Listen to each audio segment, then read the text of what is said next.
আজি মই শিক্ষাৰ ওপৰত দিন ইছলামত শিক্ষাৰ প্ৰতি গুৰুত্ব কিমান ইবনে মাজা হাদিস নাম্বাৰ 224 তলাবুল ইলমি ফরিদাতুন আলা কুল্লি মুসলিম seeking knowledge is an obligation upon every muslim জ্ঞান আহৰণ কৰাটো প্ৰত্যেকজন মুছলমানৰ ওপৰত ফৰজ হয় আমি প্ৰত্যেকে জ্ঞান ল'ব লাগিব দিনে ইছলাম কি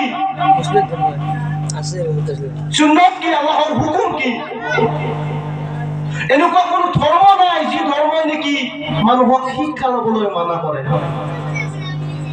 আমি হিন্দু শাস্ত্ৰ গীতাৰ পাঠ লুটিয়া চালেও আমি শিক্ষাৰ গুৰুত্ব পাম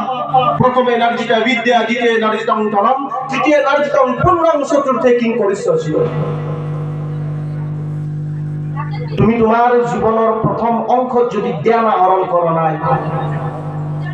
দ্বিতীয় অংশত যদি তোমাৰ প্ৰয়োজনীয় সামগ্ৰী তুমি অৰ্জন কৰা নাই তৃতীয় অংশত যদি তুমি পুণ্য অৰ্জন কৰা নাই what can you do in the fourth part of your life তোমাৰ চতুৰ্থ অংশত তুমি কি কৰিবা